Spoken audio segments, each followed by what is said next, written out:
welcome back to the channel. I am your host Muriel, and in this video I will be doing a review of Gibbon's Decline and Fall, written by Sherry S. Tepper. I decided to read this book because I wanted to read something else written by this author. Quite simply, I loved The Gate to Women's Country, both times I read it, and also thoroughly enjoyed Tepper's Grass and Raising the Stones, the first two books in her Arbai trilogy, and well, this one seemed interesting enough from the little I'd read about it. It definitely was interesting. Mostly, though, it was pretty weird.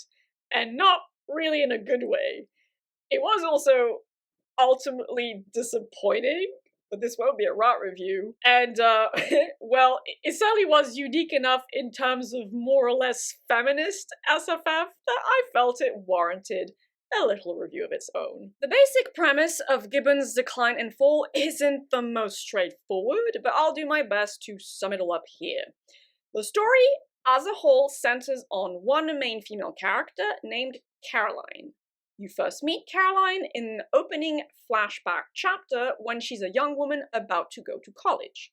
She comes from a very religious background on her father's side, and being able to go to university is a big deal for her. There, she meets a group of women, all pretty different, and they eventually all become fast friends.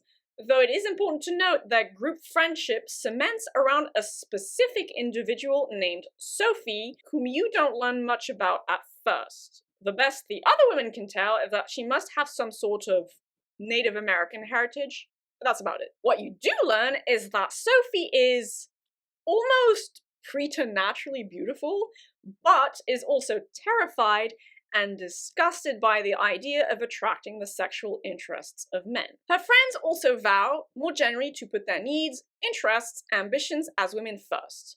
Their college years are set in I think it was the early 70s, something like that, in the full swing of the women's liberation movement in the US. And so they decide to help Sophie appear less attractive and encourage her to carry chunky books around campus to this end. The first book they give her is Gibbon's Decline and Fall of the Roman Empire, which also leads them to name their friend group the Decline and Fall Club, to remind themselves not to fall from grace, selfhood, self-actualization, etc. as women. And so that's where the book's title comes from. But that's just the opening chapter. The rest of the plot actually takes place in the year 2000, decades after the fateful formation of Caroline's friend group. And the world isn't doing too well. Environmental degradation and extinction events are rife, and the religious right is slowly but steadily rising to power all over the world, especially in countries where Abrahamic religions are dominant. Caroline and the rest of her friends are now all middle-aged. The former, more specifically, has been happily married for several years, has a young adult daughter, and has recently retired from a successful career as an attorney. However, she is called to the bar again when a dead dumpster baby case lands on her doorstep. She doesn't want to take it at first, but is persuaded to do so by her daughter, given the broadly feminist and anti-authoritarian message this could send amidst an increasingly right-leaning socio-political climate, and as a bulwark against the prosecution, who they know for a fact will be using a religious and subtly misogynistic argument to press their case. They know this, in no small part, because the lead prosecutor is backed up by a powerful, far-right and evangelical group called the American Alliance. Think Heritage Foundation types, with an even greater nefarious plan in the works. And finally, in parallel to all of that, you have the emergence of a loss of sex drive pandemic, which may or may not be linked to the prior disappearance of Caroline's mysterious friend Sophie a few years before the beginning of the present timeline. This will bring all of the remaining members of the Decline and Fall Club together to help Caroline with her legal case on the one hand, and to try and understand what happened with Sophie and her potential link to the loss of sex drive plague on the other. Whew! Yeah, laying it all out like that just made me realize how convoluted this bitch actually was. I don't have much to say about the writing here beyond what I've already covered in my reviews of the Arbai books and The Gate to Women's Country. Tepper's prose strikes a good middle ground between straightforward efficiency and more florid flights of expressive fancy, shall we say. She has good descriptions, inspiring turns of phrases at times, but I wouldn't say her prose resonates with me the same way Le Guin's or Atwood's does, for comparison. So that's that. Gibbon's Decline and Fall starts with an important introductory flashback chapter, like I said, then tells a very linear, forward-progressing story in third-person limited, with clearly distinct chapters that each contain alternating perspectives, though Caroline remains the main or rather focal character throughout. Speaking of which, I really like the fact Gibbon's Decline and Fall was as female-centric as it was, though this wasn't all that surprising given Tepper's record as a feminist SFF writer. And more specifically, that it's centered on a group of lifelong female friends who met in college, and are then all, by the time of the main storyline, middle-aged and all postmenopausal as well. That was really neat, so point. Additionally, I really appreciated the fact these women didn't always necessarily agree on everything, or held the exact same beliefs when it came to politics, relationships, or womanhood. Each character felt distinct in terms of values, personality, and aspiration. Caroline is a straight married woman who became a lawyer, and her friends include a repressed lesbian woman who became a Catholic nun, a married woman with body image issues who spends her time and money on charitable works, a single lesbian sculptor, a divorced geneticist, and a happily heterosexually married doctor. All of that felt credible to me and, yeah, decently refreshing as well. The story's secondary characters, for their part, were mostly fine. Its main antagonist, however, was a little strong on the blind misogynistic hatred for my taste, especially given the ginormous problem that was eventually posed in terms of world building and theming by the actual big bad of the story, which I'll come back to. But as to that lesser antagonist, it was still broadly believable from a character psychology point of view, so I'll allow it. So now I'll move on to the positive aspects of the world building and theming and discuss them in tandem.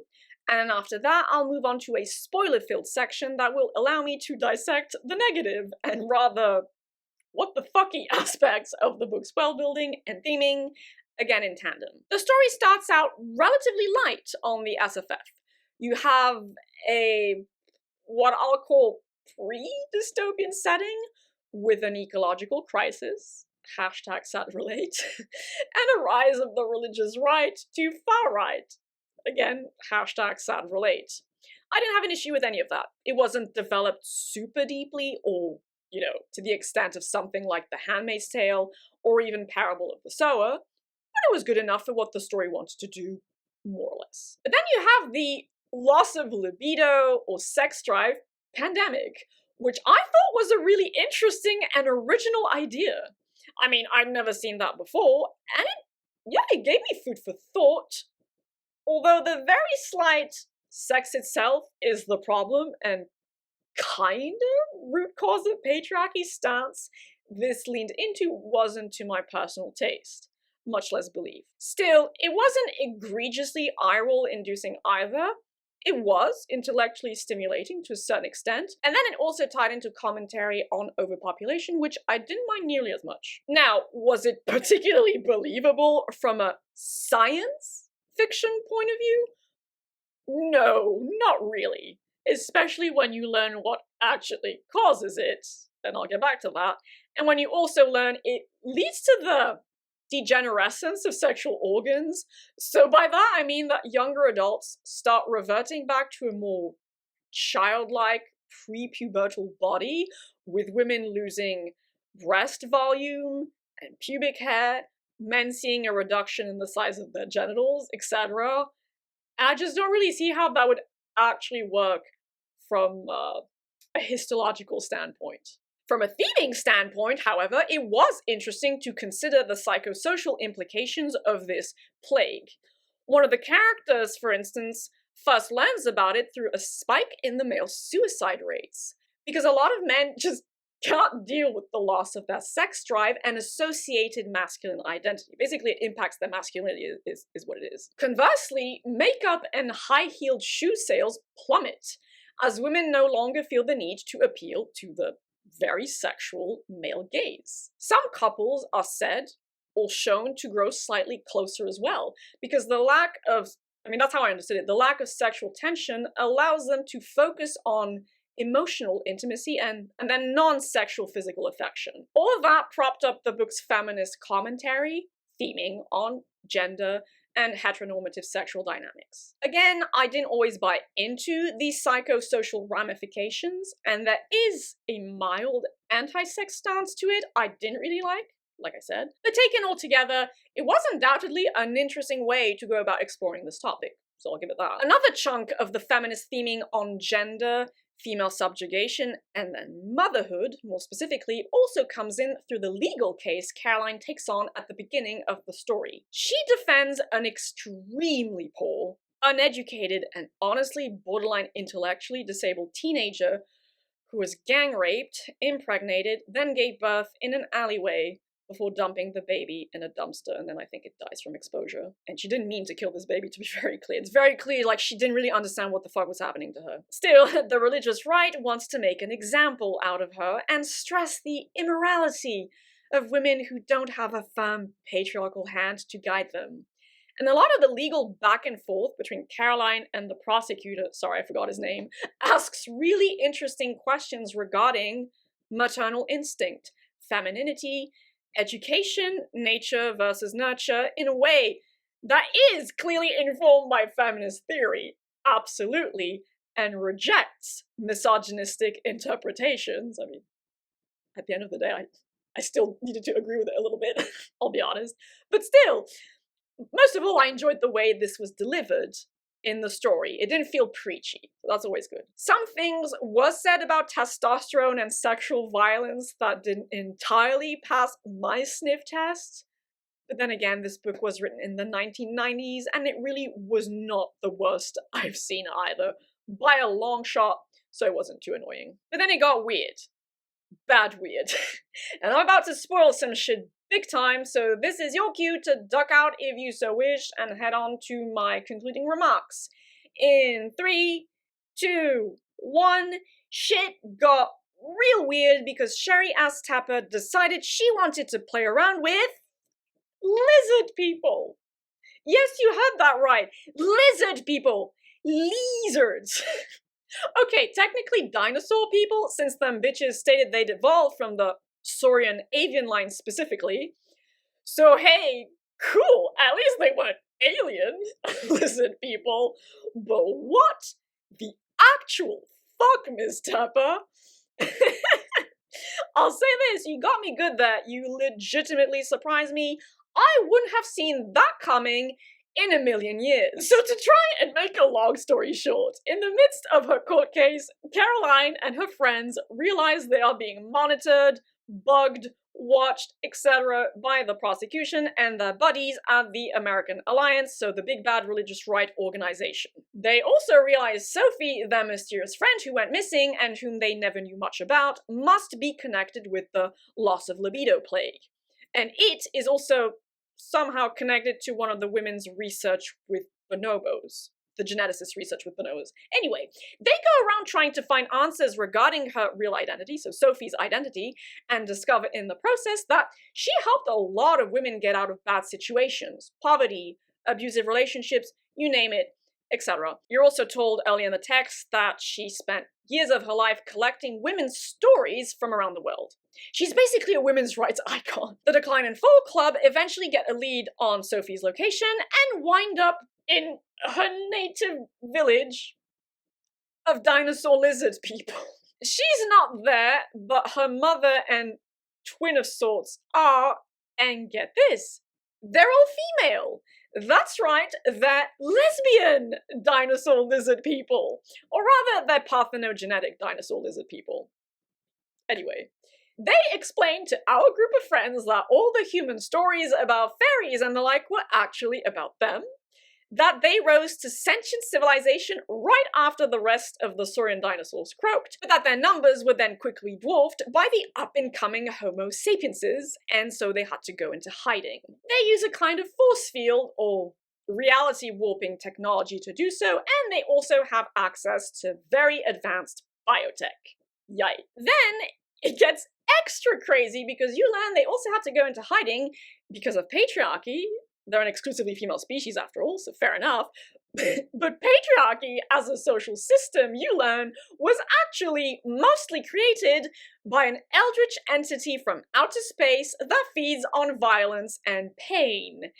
Because you know what really ups that body count? Well, patriarchy, given two of its biggest hallmarks are the commodification of the female body for good old reproductive labor and rape culture. Yay! Thing is, the patriarchy alien wants to up that body count even further, which is why shit's getting extra spicy with theocratic fascism, because it is manipulating the pre-existing misogynistic impulses of power-hungry men, and there's this big evil plan to keep girls and women in holding tanks, because yes, so there's this kind of weirdly tangential world-building element wherein prison cells have been replaced with tanks that basically put prisoners in a coma for the duration of their sentence. And so the American Alliance wants to use these tanks to keep girls and women on ice, as it were, massive fridging, until they're needed for breeding, or presumably sexual use. And so the dino lizard people bioengineered Sophie from an actual dino lizard girl, her kind of twin, to look like a human being, go out into the wider world, and fix shit? Yeah, and then to top all of that off, I know it's a lot, but I'm not done, the divine female principle, the goddess, also appears in the story, and that's the way I understood it, does shit through Sophie.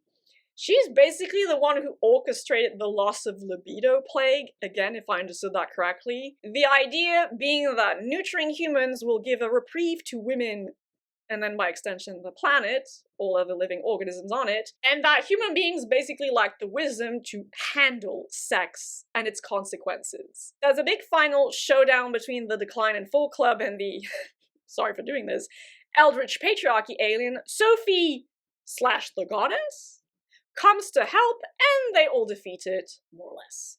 After that, the women are gifted 5 vials containing 5 different cures for the loss of libido plague, because as it's going, I mean, it'll wipe humans off the map eventually. So, option number 1 will restore the status quo. Option number 2 will make humans take 30 years to mature sexually, but they will do so instantly, so basically no protracted puberty. Option number 3 will make procreation only possible between heterosexual couples that have been together 10 years at least. Option 4 will make human beings parthenogenetic, just like the dino lizard people, with males being born every 8th or 9th generation, presumably for genetic diversity. I mean, that's kind of the actual deal with parthenogenesis. And finally, option number 5 will allow women to fully control when they conceive.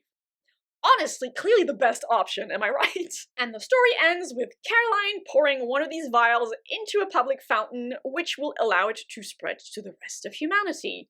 And you're not told which one it is, which, from a narrative standpoint, honestly, I think was the right call. But so yeah, this novel went from relatively low-level SF with a loss of libido plague and coma prison tanks to let's crank this bitch up to 11, go big or go home, am I right? Levels of, quite frankly, immersion breaking, in this case, science fiction. And fantasy, honestly, because okay, we got parthenogenetic / all-female dino lizard people, but then we also got a fucking patriarchy alien as the uber big bad of the story. And it was then defeated by the goddess. Kind of, in a here literal deus ex machina. Nah, my brain noped out hard. Because it cheapened everything.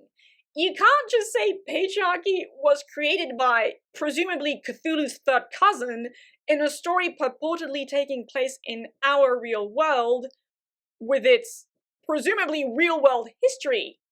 Nah.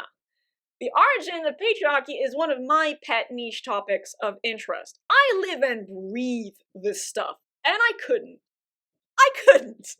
Not in a book that started out with actually decent feminist theming. It really doesn't help that the dino lizards just kept on tacking contradictory and inaccurate information onto the tale of the elder days of humankind, saying we started out being animalistic, then became progressively wiser, only to be led in a more chimp-like direction again by the evil patriarchy alien. You then get a spiel about the Abrahamic religions and the fostering of male bodily urges, reproduction at all costs, which that's really more specifically a Catholic thing, etc. And I was like, A, fuck the always tragically oversimplified chimp stuff, especially when bonobos were also mentioned earlier in the book, only for them to become magically irrelevant when it was convenient, and B, if anything, the Abrahamic religions tend to overvalue male-coded reason, facts and logic, over nature, the body, and the female.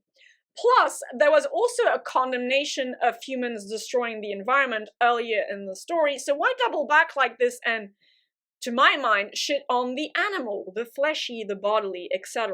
Where was the balance that was, again to my mind, initially valued in the text? Yeah, those world-building and narrative elements introduced way too many thematic contradictions and painful misrepresentations. It just didn't make much sense at the end of the day. And I mean, outside of the stuff I personally found unsavory or irritating, the simple fact is Gibbon's Decline and Fall juggled with too many concepts that didn't mesh together at all, or taken from symbols and archetypes that really shouldn't have been made as literal as they were. There was more than enough worthwhile material in the story's basic premise and its loss of libido plague. The dawn of humanity and what the fucky out there science fantasy stuff should have been left out. I cannot fathom why Ms. Tepper went the way she did with the story, but at the end of the day, I'm also not mad I took the time to read this one.